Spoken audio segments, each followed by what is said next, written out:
আহামুরে মনে রাখবা, যারা খ্রিস্টবাদ, ইহুদিবাদ, নাসারাবাদ, কাদিয়ানিবাদ, এই সমস্ত যত বাদের সাথে তোমার সম্পর্ক, মরার পরে দ্বীনিয়াল ইসলাম তোমার মুখ দিয়ে আসবে না। আমার ধর্ম ইসলাম এটার বলতে পারবা না। যেটার সাথে দুনিয়ার সম্পর্ক বেশি, এটা তোমার এটার বিপরীত, ইসলাম আসবে না। 3 নম্বরে এখানের মধ্যে ব্যাখ্যা লিখেছেন, একটা ব্যাখ্যা হয়েছে রসুল সম্পর্কে প্রশ্ন করা হবে, আর একটা ব্যাখ্যায় বলা হয় রসুলের রওজা থার পর্যন্ত তোমাকে পরিষ্কার করে দেখাইয়া বলবে ওমা হাজার রাজুলুল্লাযী বুইসা ফীকুম। 2টা রওয়ায়াতের মধ্যে কিছু রকমের ইখতিলাফ মুখতালিফি আছে। যে কোনো অবস্থাতে হোক রসুল সম্পর্কে প্রশ্ন করা হবে। ওই সময় আপনার সুরতটা আপনি তো ঢুকাইলেন কবরের মধ্যে বিসমিল্লাহি ওয়ালা, ফেরেশতারা আয়সা বলবে যে আরে এ তো মেড ইন মদিনা না, এ তো মেড ইন জিনজিরা দেখি। হ্যাঁ, এরা কি সুন্দর, নকলের মধ্যে ওস্তাদ। আমি একটা হাকিমপুরি জর্দা কিনতে বলছিলাম, বাজারে যাই 1 নম্বর পায় না, পরে একজন আনছে একটা আইনা দিয়ে, এটা হাকিম পরি, পুরিটার পয়ের নিচে শুধু রসুগারটা না দিয়া হাকিম পরি দিছে, এটুকু ব্যবধান দিয়েছে। আরে বেটা, তুই ভালো করে বানাইতে পারলে এটা ভালো করে বানাইয়ে নাম দে, কাস্টমারের পছন্দ হলে দেখবি এটা মার্কেট পেয়ে যাবে। ওই বেটা মার্কেটটা ধরছে, তুমি ওইটাকে ড্যামেজ করার জন্য, ভেনিশ করার জন্য হাকিম পুরীর পরিবর্তে হাকিম পরি লাগাইছ। তো নকলের মধ্যে আমরা বাঙালিরা 1 নম্বর, গ্রেট নম্বর 1 আমরা, এটা আমরা খুব ভালো করে পারি। আর এগুলার ম্যাক্সিমাম ধোলাই পাড়ার জিনজিরাতে হয় বেশি। এই জন্য বলছিলাম মেড ইন জিনজিরা। ওনারাই ম্যাক্সিমাম হলো ঢাকাইয়া পার্টি। ওই যে একটু আগে ঢাকাইয়া পার্টির কথা বলছিলাম, ওনারাই ব্যবস্থা। ফেরেশতা বলবে কি আশ্চর্য, মেড ইন মদিনা বলে ঢুকাইলা। মেড ইন মদিনার চিহ্ন তো দাড়িবিহীন না, মেড ইন মদিনা দাড়িওয়ালা। কিরে বাবা, ঠিক না ঠিক বলো? দাড়িওয়ালা না দাড়ি ছাড়া? রসুলের এমন কোন সাহাবী মানাকেব খুঁজে দেখেন, বুখারী শরীফের মধ্যে সাহাবায়ে কেরামদের মানাকেব গুলি আছে। কোন একজন সাহাবী ইসলাম গ্রহণ করার পরে দাড়িতে হাত লাগাইছে, কোনো প্রমাণ পাওয়া যায় না। সমস্ত সাহাবী মুসলমান হওয়ার আগে কেউ ছিল উল্টাপাল্টা, মুসলমান হওয়ার পরে এত বড় শরীয়তের পাবন্দ ছিল যার নমুনা খুঁজে পাওয়া যায় না। আর আমরা রসুলকে খুব ভালোবাসি, কিন্তু দাড়িটা রাখতে পারি নাই। তো আমি বলছিলাম ইনডাইরেক্ট ভাবে বলছিলাম, তো ওই বন্ধ তো আমার পাশে, মনে করছিলাম বুঝি আল্লাহ পাক হয়তো হেদায়েত দিয়ে দেবে। আজকে জুমায় পড়তে দিয়ে দেওয়া, সেখান দিয়ে বসছে। আজকেও দেখি সাফান সাফা, আল্লাহ পাক বলবেন ধাক্কান ধাক্কা। হ্যাঁ, তুমি সাফান সাফাই আসছো, আর আমি আল্লাহ দিব তোমাকে ধাক্কান ধাক্কা। মনে রাখো কি আশ্চর্য। একজন লোক ছিল আমাদের মাদ্রাসায়, হাজিপাড়া মাদ্রাসায়, বৎসরে আমাদের একটা ইসলাহি জোড় হয়, মাহফিল সুযোগ নেই, পরিষ্কার হয়ে গেছে। তো আমার মনের ধারণা ছিল 3টা দিন থাকার পরে তো দিলটা নরম হওয়ার কথা। উনি আইসা মনে হয় আর ভুলেও এই কাজটা আর করবে না, সাফান সাফা আর হবে না। কয়েকদিন দেখতে দেখতে না দেখি যে মসজিদে আসে, ফজরও পড়ে মাঝে মধ্যে, আমাদের পাশেই মহল্লায় থাকে। দেখি যে আল্লাহ মাঝে মাঝে আমি শুধু আফসোস করলাম, আহা, এই সুন্দর পরিবেশে যাইও তুমি একটু পরিবর্তন হইলা না। আফসোস লাগে, পরিবর্তন হইবে আর কবে, মৌত কখন চলে আসে। 1 সপ্তাহ পরে খবর পাই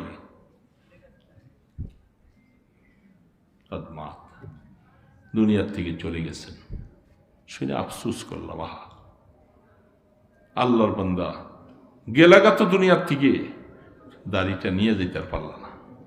এত সুন্দর পরিবার ভাইয়া, কাল কিয়ামতের ময়দানে আল্লাহ তোমাকে জিজ্ঞাসা করবে এত সুন্দর পরিবেশে ওলামাই কেরাম বড় বড় আল্লাহওয়ালা বুজুর্গদের মকামের মধ্যে 3টা দিন থাইকে আসলা, মনটা এখন একটু গলাইতে পারলা না, তোমার মন গলবে কি দিয়া? চলে তো গেল। এই জন্য মুসলমান ভাইরা মনে রাখা লাগবে, এই প্রশ্নটা এই জন্য করলাম, আপনি শরীয়ত মতো চলেন, আল্লাহ পাকের এই গুনার কাজটা যে আপনি করতেছেন মনের মধ্যে কি একটু রেখা করে না? মনের মধ্যে কি দাগ হয় না? ওয়াজিলাত কুলুবুহুম, নাফরমানির কাজ করতে যায় আল্লাহু আকবার আল্লাহু আকবার, বুঝে আসতে হবে। আশা করতেছি আমি ওই যে তালিমে বয়ান করছিলাম, কথাটা শেষ করে দিচ্ছি। মুফতি রশিদ আহমদ সাহেব রহমতুল্লাহ আলাইহি, অনেক বড় মানুষ, তিনি বলতেছেন যে আমরা যারা মুসলমানেরা সকলেই মধ্যে তো আমরা চাই যে আমাদের মৃত্যুটা ইমানের উপরে হোক, আমরা আল্লাহ পাককে জান্নাতে যাইয়া দেখি। আশা আছে না নাই? সবার ইমানের সাথে মওত হোক আর জান্নাতের বাসিন্দা হয়ে যাইয়া আল্লাহর দিদার চাই কি চাই না? সবাই চান। একটু পরে আবার কিন্তু লড়ে যেতে পারবেন না। হ্যাঁ, সবাই তো আমরা চাচ্ছি, যে চাওয়ার সাথে মিল, এটা শুনলে আপনি বুঝতে পারবেন।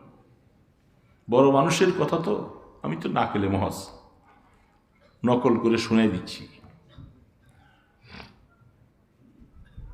যখন আল্লাহ পাকের দিদারের কথা যখন মনে এসে যায়, মুফতি সাহেব হুজুর বলতেছে, তখন আমার হঠাৎ করে মনে পড়ে যায় পয়গম্বর মুসা আলাইহিস সালাতু ওয়াস সালামের কথা।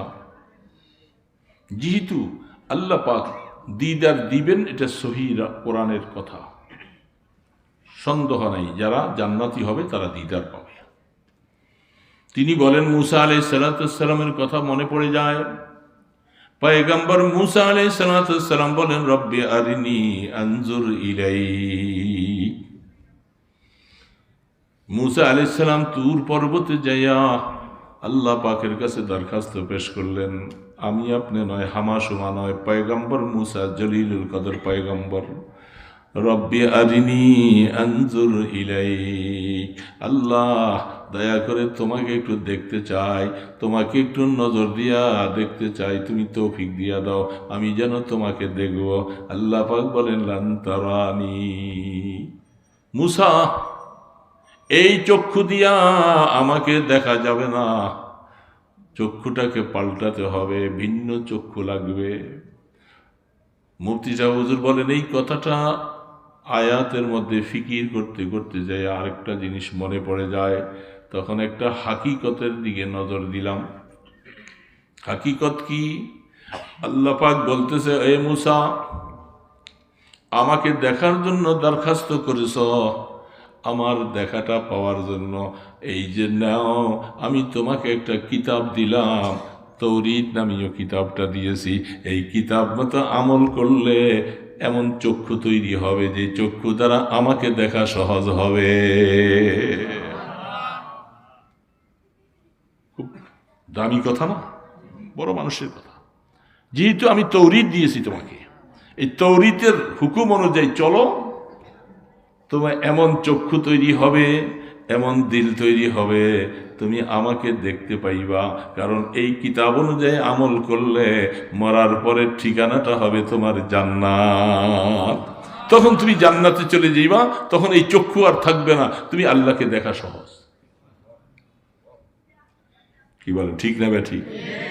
এমন একটা কিতাব তো আল্লাহ পাক আমাদের নবীজির মাধ্যমে আমাদেরকে দিয়েছেন, দেন নাই? সেই কিতাব অনুযায়ী যদি আমি আমল করতে পারি, কিতাবের হুকুম অনুযায়ী যদি আমার জীবনটা চালাইতে পারি, তাহলে যারা এতক্ষণ হাত তুলে বলছি যে আল্লাহর দিদার চাই, আল্লাহ পাক বলে তোমার জন্য সহজ হবে, কিন্তু কিতাব অনুযায়ী জীবন চলবে না, গুনার মধ্যে নাফরমানির মধ্যে চলবা, কিতাব যা বলছে তার বিরুদ্ধে চলবা, তাহলে সেই চক্ষু আসবে না, দিদার পাওয়া মুশকিল হয়ে যাবে। তখন তিনি একটা উদাহরণ মেসাল বয়ান করছেন। এটা বলে শেষ করে দিচ্ছি। বড় মজার চমকদার একটা মেসাল বলতেছে, দৃষ্টান্ত, একজন অন্ধ মানুষ বিবাহ শাদী করছে, সুন্দরভাবে জীবনটা চলছে। হঠাৎ করে একদিন বলতেছে অন্ধ, বিবি বিবাহ শাদী করলাম, কিন্তু আমার মনে চায় তোমাকে একটু দেখতে যদি পাইতাম। এটা বলাটা স্বাভাবিক। আল্লাহ আমাদেরকে কি নিয়ামত দিছেন। মুসলমান কিভাবে নাফরমানি করে চোখ দিয়া বেগানার দিকে কি করে চাও? ভয় লাগে না? বেগানা নারীর দিকে তাকাইবা, দ্বিতীয়বার তাকাইবা, কবিরা গুনাহ হবে, তওবা ছাড়া মাফ হবে না। যারা বেগানা নারীর দিকে দেখে দেখে অভ্যস্ত হইছ, মনে রাখবা তুমি মুনাজাত করলে চোখের পানি আসবে না। কারণ এই চক্ষু কবিরা গুনাহ করে, এই চক্ষু পানি ছাইরা তোমাকে মাফের ব্যবস্থা করবে না।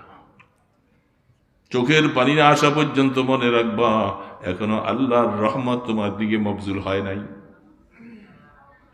চেষ্টা করা লাগবে যে চোখের পানি আসতেই হবে। আর আসতে হলে 1 নম্বর কথা হলো বেগানার থেকে চোখ ফিরাইতে হবে, কবিরা গুনার থেকে ফিরতে হবে। কুল্লিল মুমিনিনা ইয়াগুদ্দু মিন আবসারিহিম ওয়া ইয়াহফাযু ফুরুজাহুম। এ ভাইরা, মনে রাখো, আল্লাহর শুকর আদায় করতেছি, চেষ্টা করি খুব হিম্মতের সাথে, যদি চক্ষুটা ওই দিকে চলে যায় সাথে সাথে ফিরাও, সাথে সাথে ফিরাও, জুতা লাগাও। কেন চক্ষু তুমি ওই দিকে চাই আমাকে জাহান্নামী বানাইতেছ, আমাকে কবিরা গুনাহ বানাইতেছ? কিয়ামতের ময়দানে নজরগুলি জিনার গুনাহ হবে। সেই নজর কত মজা করে করে চায়। ইয়া আলী লা তুতবিউন নাজরাতান নাজরা ফাইন্না লাকাল উলা ওয়া লাইসা লাকাল আখিরাহ। আলী, বেগানার দিকে নজর করেছো, হঠাৎ করে কোনো কারণে নজরটা পড়ে যায়, সাথে সাথে ফিরাও। দ্বিতীয়বার নজর করলে আমলনামার মধ্যে গুনাহ লেখা হবে। খুব সাবধান। আমরা দেখি কি দেখি না, হাত ধরে বলি বাবা, মাইকের সামনে বসছি, চেষ্টা করি আমিও, আপনারাও চেষ্টা করেন। নজরটা পড়লো সাথে সাথে চোখ ফিরাও। এই অপাত্রের দিকে তাকাবো না, এটা দুর্গন্ধ, ময়লা। যে ময়লাদের দিকে সুইপাররা বারবার করে তাকাবে, তুমি কি সুইপার? অপাত্রের দিকে তাকাবো কেন চাইব? এই জামানার মধ্যে যারা চক্ষুকে হেফাজত করতে পারে, আল্লাহ পাক তাদেরকে বেলায়েতের মাকাম দান করবে, আল্লাহর ওলি বানাই দেবে। আর মজা হাসিল করো, কঠিন হালাত, কঠিন হালাত হবে। এই জন্য এখন অন্ধ বলতেছে, অন্ধের জন্য তো আল্লাহর পুরস্কার, মান আখাযতু কারিমাতাই ফাজাযাহুল জান্নাহ। আমি তার 2টা চক্ষু দেই নাই, তার বদলা হলো আমার কাছে সে জান্নাত পাবে। অন্ধকে জান্নাত দিব। এখন সেই অন্ধ বেচারায় বলতেছে, বিবি তোমাকে তো একটু দেখতে মনে চায়। মুহূর্তের ভিতরে এর সাথে ডাক্তার, উদাহরণটা মনে রাখবে। এখন ডাক্তার বসেছে, যারা অন্ধ মানুষ এরা যদি আমার কাছে চলে আসে, আমি একটা সুরমা লাগাই দিব আর চক্ষুটাকে অপারেশন করে দিব। অপারেশন করলে তার চক্ষু ভালো হয়ে যাবে, তাহলে সে দুনিয়ার সব কিছু দেখতে পাবে। এখন ওই সময় অন্ধ যদি মনে করে চক্ষু বানাবো, সুরমা লাগাবো, তাহলে বোঝা যায় সে যে বলছে বিবি আমি তোমাকে দেখতে চাই, কথাটার মধ্যে সে সত্যবাদী। বুঝেন নাই? এখন বুঝেন নাই? বিবি তোমাকে দেখতে আমার মনে চায়। এখন সাথে সাথে ডাক্তার, বিবিও ডাক্তার আনছে, বলে যে এক কাজ করো, তাহলে চক্ষুটা অপারেশন করি, সুরমা লাগাই দিই, তাহলে ভালো হয়ে যাইবা, তাহলে তো তুমি আমাকে দেখতে পাইবা। এখন এই কথার সাথে যদি এখন অন্ধ যদি রাজি না হয়, বলে না না আমি টাকা পয়সাও খরচ করব না, আমি এইভাবে এত কষ্ট স্বীকার করতে পারবো না, তাহলে বোঝা যায় তুমি তোমার দাবির মধ্যে মিথ্যাবাদী, তুমি বিবিকে আসলে দেখতে চাও নাই। ঠিক তেমনি ভাবে এই ইমানদার বাবা যদি মনে রাখি যে আমি আল্লাহর দিদার চাই, সমস্ত ভাইয়েরা একটু আগে বলছো, আমি কি আমার চক্ষুটা বানাইতে রাজি আছি কিনা? সুরমা লাগাইতে রাজি আছি, মদিনার সুরমা লাগাও। আল্লাহ পাকের মহব্বত দ্বারা চক্ষুটাকে তুমি হেফাজত করো, তাহলে বোঝা যাবে চাওয়া আর পাওয়ার মধ্যে মিল থাকবে, কিয়ামতের ময়দানে দিদার নসিব হবে। কোরআন মতো জীবনটা চালাইতে হবে। এই জন্য দোস্ত বন্ধুরা মনে রাখি, আয়াত সামনে আর গেলাম না, শুধু এতটুকুই, ইন্নামাল মুমিনুনা আল্লাযীনা ইযা যুকিরাল্লাহ ওয়াজিলাত কুলুবুহুম, কলিজার মধ্যে থরথর করে কাঁপবে, আল্লাহর ভয়, আল্লাহর সামনে দাঁড়াইতে হবে। হায় কি কেমনে দাঁড়াবো, ওই সময় কি অবস্থা হবে, কি পরিস্থিতি হবে। আল্লাহ পাকের খাসিয়াত দিলের মধ্যে চলে আসবে। যখনই আল্লাহর খাসিয়াত চলে আসবে, আমল দুরুস্ত হয়ে যাবে, সোজা হয়ে যাবে।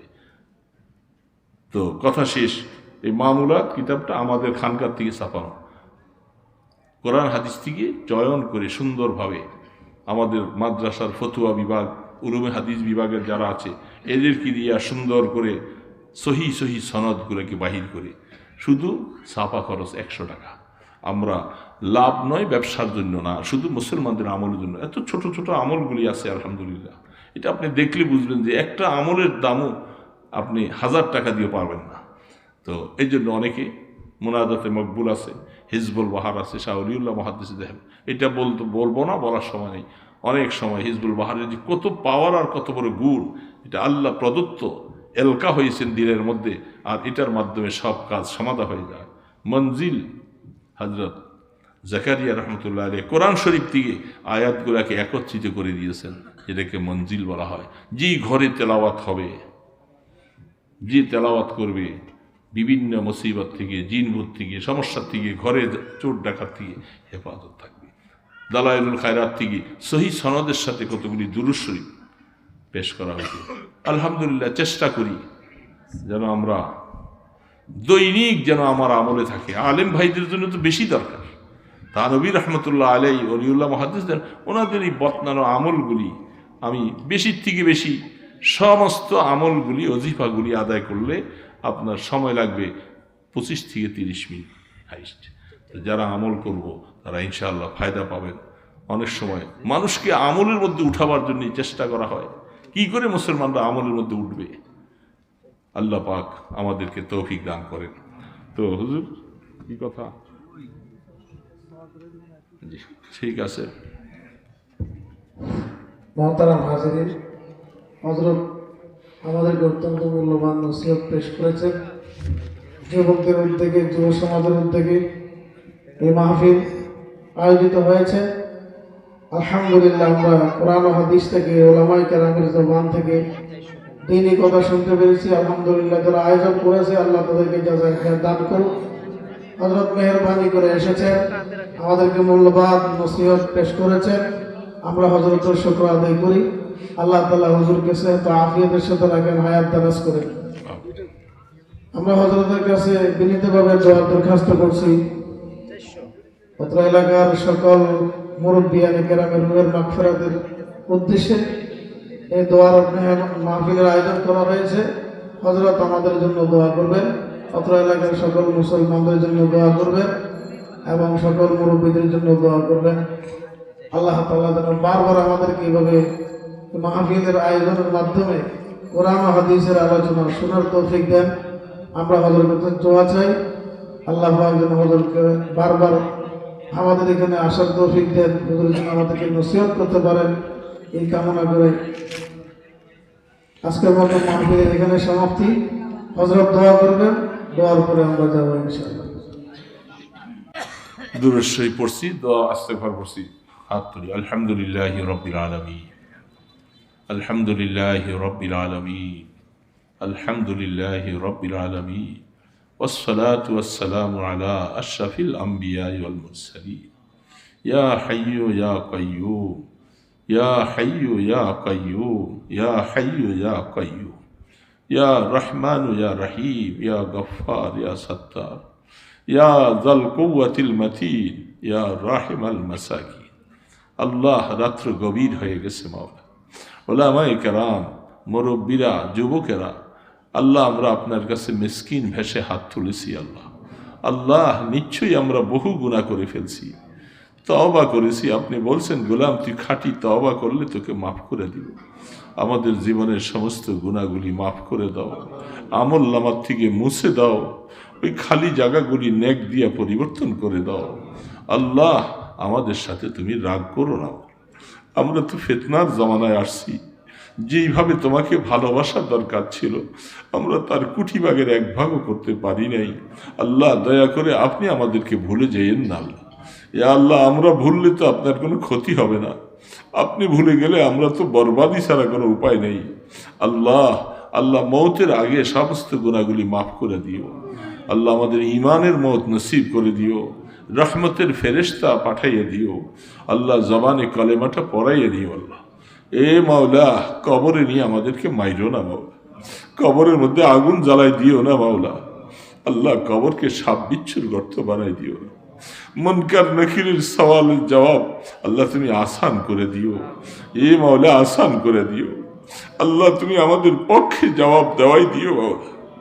মাওলা, কবর আখিরাতের প্রথম ঘাঁটি, ওইখানে যদি ধরা পড়ে যায় বাকি সব ঘাঁটিতে ধরা পড়ে যাব।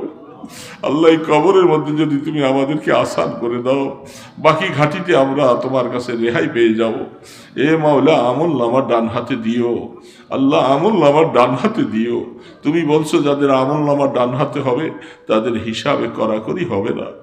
এ মাওলা, আমরা হাত তুলেছি দুইটা তোমার কাছে, আমল নামাটা আমাদের এই ডান হাতে তুমি দান করো মাওলা। ইয়া আল্লাহ, আল্লাহ বিনা হিসাবে জান্নাতের ফয়সালা করো।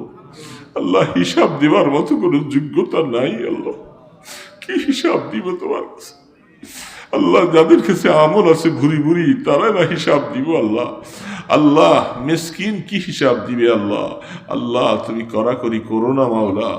আল্লাহ, তোমার আরশের নিচে একটু জায়গা দিও। আল্লাহ, আল্লাহ তোমার আরশের ছায়া ছাড়া কোনো ছায়া নাই, ঘামের সাগরে হাবুডুবু খাওয়া লাগবে। 50,000 বৎসর তামার জমিনে উলঙ্গ অবস্থায় সবাই উঠবে, কেউ কারো দিকে দেখার মতো সময় পাবে না। আল্লাহ, আল্লাহ দয়া করে আমাদের উপরে তুমি রহম করো মাওলা। আল্লাহ, পুলসেরাতকে তুমি রহমতের দ্বারা পার করাই দিও। এ খোদা, আল্লাহ তোমার দিদার নসিব করে দিও, জান্নাতুল ফিরদাউসের মালিক বানাইয়া দিও। আমাদের আব্বা আম্মাকে মাফ করে দাও, আমাদের মা বাবাকে মাফ করে দাও, আমাদের দাদা দাদি নানা নানি পীর মুর্শিদ উস্তাদ আল্লাহ ওয়ালিমান হাক্কুন আলাইনা, আল্লাহ যাদের হক আমাদের উপরে আছে সবাইকে মাফ করে দাও। আল্লাহ, আল্লাহ কবরবাসী মা বাবার উপরে রহম করেন, রহম করেন মাওলা। আমাদের নেক আমলের সওয়াবগুলি তাদের কবরে পৌঁছে দাও। আল্লাহ, যাদের মা বাবা বেঁচে আছে এদের গুনাহ মাফ করে দাও, এদেরকে সন্তান খেদমত করার তৌফিক দাও। আমাদের বিবি বাচ্চা, আমাদের ছেলে মেয়ে, আল্লাহ সবাইকে তুমি নেককার বানিয়ে দাও। আল্লাহ, তাদেরকে আলেমে হক্কানি রব্বানি বানাও, আমাদের বংশের মধ্যে হাফেজে কোরআন বানাও, আলেম বানাও, দিনদার বানাও, তোমার অলি বুজুর্গ বানাও। আল্লাহ, দুনিয়ার খারাপের থেকে তাদেরকে হেফাজত করে রাখো। আল্লাহ, যুব সমাজকে হেদায়েত দিয়ে দাও। আল্লাহ, তাদেরকে রহমতের হাতে রাহবরি করো। আল্লাহ, তাদের দিলটা তোমার দিকে ফিরিয়ে দাও, সবাইকে নামাজি মুত্তাকি বানিয়ে দাও। আল্লাহ, আমাদের দেশটাকে অশান্তির হাত থেকে ফিরিয়ে দাও। যত ইসলামের বিরুদ্ধে ষড়যন্ত্র চলছে সমস্ত ষড়যন্ত্রগুলোকে তুমি নস্যাৎ করে দাও। আল্লাহ, তাদেরকে হেদায়েত যদি না দাও তাদের এই সমস্ত ষড়যন্ত্র থেকে এই দেশবাসীকে হেফাজত করে নিও। আল্লাহ, এই মাহফিলকে কবুল করো। আল্লাহ, যুব সমাজকে কবুল করো, যারা মাহফিলের আয়োজন করেছে সবাইকে কবুল করে নাও। আল্লাহ, ওলামায়ে কেরাম হাত তুলেছেন, মুরব্বীরা দাড়ি পাকনাওয়ালারা হাত তুলেছেন, খালি হাতে ফিরাই দিও না মাওলা। ও ইজ্জত ওয়ালা খোদা, খালি হাতে ফিরাই দিও না। আমরা কার কাছে যাব মাওলা, কার কাছে যাব? কেউ আমাদের নাই আপন। আল্লাহ, একমাত্র তুমি আমাদের আপন। আল্লাহ, দয়া করে নেককারদের সাথে আমাদের হাসর নসিব করে দিও, অলি বুজুর্গদের সাথে হাসর নসিব করে দিও। আপনার হাবিবের দরবারে লক্ষ কোটি দুরুদ সালামের হাদিয়া পৌঁছে দাও। আল্লাহ, তার কদম মোবারকের উসিলায়, আল্লাহ আপনার ইসমে আজমের উসিলায় আমাদের দোয়াগুলি কবুল করেন। সাল্লাল্লাহু তাআলা আলা খায়রি খালকিহি মুহাম্মাদিন ওয়া আলা আলিহি ওয়া আসহাবিহি আজমাইন বিরহমাতিকা ইয়া আরহামার রাহিম।